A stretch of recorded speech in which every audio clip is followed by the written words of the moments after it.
This girl's looking at me, and usually I get like, "Oh my God, you're Heath from the vlogs." Blah blah blah. She's looking at me. She's like, "Were you the guy on Twitter freaking out over a Lamborghini?" And I was like, "That's the first time I've ever gotten that." Yeah, I am. She's like, "Oh my God, I saw that. That's so cool." I was like, "Tell me about it." I know. There was a really fun video that David Dobrik did. Really fun. Giving him a Lamborghini. When you say it's fun, you're still smiling here. Dude, it still blows my mind. It's still insane to me. My team was involved in the project, but I've never heard your perspective. Yeah. Oh my God. I love talking about it because it's still so fresh to me. So as I'm sure a lot of people listening know, David Dobrik gifted me a Lamborghini Huracan. That's amazing. Just saying that out loud sounds bizarre. Have you even driven a Lamborghini before? No. Wow. Well, but like briefly, but not really. This was like my first time actually being behind the wheel of one. And it's incredible. Like it is the most insane thing I've ever driven in my life.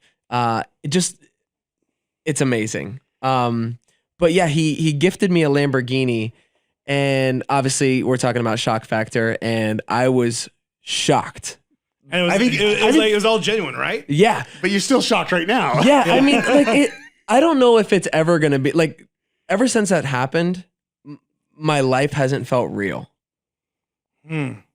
I feel like I'm living in a dream, and it's so like it sounds crazy that like, oh, okay, you got a Lamborghini and now your life's fake. No, but like it just, I don't know. It's something that you see growing up. You're like, wow, a Lamborghini, and I've always looked at it as, wow, I wonder what people who have one of those do. Like what those people got to be living life, and it's something that I accepted growing up as something that would never happen, and that is just so unreachable that it wasn't even a reality.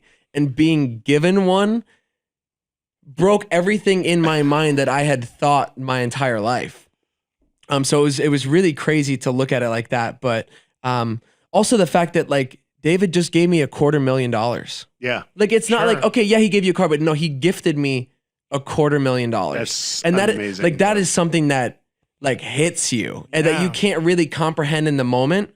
You're just like in utter disbelief. So I gotta ask the question: have you taken it out, and have you? Oh yeah. Okay. No. Let's talk about that. Woo! Did you have to learn how to drive it first? Oh, so what's crazy? Whenever I get a new like fast car, like I always realize that I'm very limited as a driver, and I have to definitely test things out. It's so responsive and feels so just natural. The only way I can describe it is like you're wearing a car. That's amazing. Yeah. Like my truck, I get in and I'm like, doo-doo-doo, like I'm driving a big truck, okay. But like this, you feel like you're Iron Man inside of this crazy machine. Jarvis, okay. It's very responsive. I mean, dude, the steering, the handling, acceleration. Okay, so let's talk about the acceleration unreal. here. Okay. So I think it does 0 to 60 in something like 3.4, but if you use launch control, it'll get you there in 2.7, I believe, which I haven't done yet. I'm waiting because I want to film my reaction. I'm getting used to like the car. I don't want to like fucking do everything right off the bat, right? Be careful filming your reaction. Exactly. Hey guys, so I'm gonna do 0 to 60. 2.7 seconds. It's nuts. Fastest thing I've ever driven. No, so this was something where like David collaborated with Need for Speed by Electronic. Is that what it was? Yeah. Mm-hmm. That is unbelievable. That is so awesome. Like, it was trending for how long, that video? A long time. I mean, I've seen it on the homepage so many times. It's so crazy. I was at like the, you and David and like the blue Lamborghini. Yeah, I was at the store the other day and this girl's looking at me, and usually I get like, oh my God, you're Heath from the vlogs, blah blah blah. She's looking at me, she's like, were you the guy on Twitter freaking out over a Lamborghini?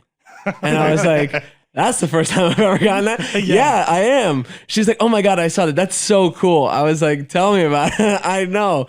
She's like, yeah, I just wanted to say hi. I was like, all right. That's awesome. That's awesome. So you got to do launch mode. I mean, how far have you driven? Have you gone up to like Santa Barbara? I've done Malibu a couple times, a couple little beach runs through Topanga. Those canyon rides are incredible.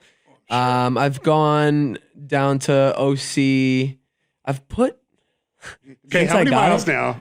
I've put 1,000 miles on it already. Oh wow! So I'm That's driving amazing. it. Well, I feel bad because I haven't driven anything else. Live it up. Like it's so new and fresh that I can't stop driving it. Mm-hmm. And it's great. Like, do you take it to the convenience store? Like, I go to the gym every day with it. You're like, I'm that asshole. I love it. You come back sweating from the gym and right into a $200,000 car. Well, how hard is it to like park? Okay, so that's the thing. When I had a Corvette, like that was the biggest issue It's with parking. awful. I just park way out, and I'm still getting used to the dimensions. Like backing up, I got a foot and a half that I could still keep pulling in, and same with the front. But yeah, it's pretty tricky, especially in LA. Everything is so hilly, and you got pulling into a parking structure. You got this crazy ramp up, so you got to hit it at angles, so you're not, scraping it. And it's just getting used to it. Like my truck is obnoxious and huge, and almost impossible to get around. And now I have the complete opposite, like daily driver that is hard to get around as well. So it's kind of like. Well, you just told us a story before we started about you actually got your truck back. So now I got what's this with cars in you here? What's going on? I've had a really lucky year, I guess. So my truck, also known as Big Red, it was my Ford Lightning. It was the first car I've ever bought by myself, and I bought it in Florida, and I moved out to LA in it. And that was my baby. Big part of my content, my friends' content. We'd film in it every single day. And the fans just grew to love it. And it got stolen out of my apartment complex one day. By a fan? I don't know. I wish I knew. They just really they really like the truck. But yeah, it got stolen from my parking garage, and it was gone. And crazy. Didn't hear anything from the cops for a long time. My insurance wrote me a check. Long story short, they found my truck, but it was too late, and I couldn't get my truck back because I had signed the title over.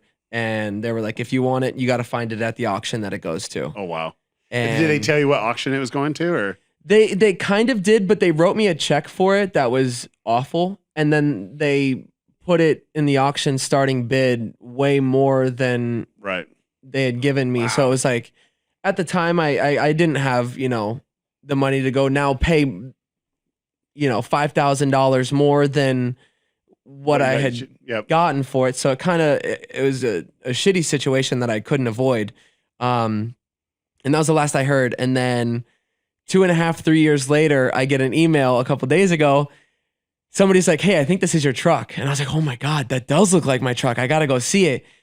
So I pull up, and the guy opens his garage. He had it for sale. And I was like, holy shit, this is my truck. I looked at the guy, I was like, you're not going to believe this, but this was my truck that was stolen from me. He's like, no way. I was like, you bought it from an auction, right? He's like, yeah. And I ended up buying my truck back a couple days ago. So crazy. And that's amazing. My fans went crazy because they know how much that truck meant to me. So for them to see me get it back is, just as exciting for them as it is me. That's that long lost character in their sitcom that actually comes back. It feels like it's kind of fucked up to say this, but it feels like a child was stolen from me. And now, the baby comes back a couple years later, and you're like, how many more miles is on it? It's unbelievable. I think it was like maybe 10,000 more. Oh, that's not bad. That's not bad for a couple years. Mm-mm. Yeah. Crazy. So, so we gotta switch gears here. So like, you definitely do Vine, and you did it till it died, basically. Moved over, started doing YouTube vlogs. Like, content and content creation, like people coming into the space right now, what do you think about when you're creating content? Like how are you thinking of your audience and how you want to engage with them? Luckily I'm in this place where the content that I make is for people who like to just see me and my friend group. So it doesn't really matter what I'm doing. They just like to see me and my friends interact for whatever it is. Right. So whether we pick a fun DIY challenge or some sort of game or, any sort of just dancing in spandex. Exactly. So you get it. Have you seen those? Yeah, I've seen those. It sounds so silly, but like our friend group is so funny, and we just make things, I guess, entertaining. And, worth people's time. Do you feel like the viewers just there and they're a part of your friend group? I mean, they just feel like So a lot of people that watch, they're like, it just feels like we're there with you guys, right? And that's what's great. We do a lot of conversational pieces throughout the vlogs where people feel like they're there and they're listening and they want to chime in because it's so like real, which is something that I'm so thankful for.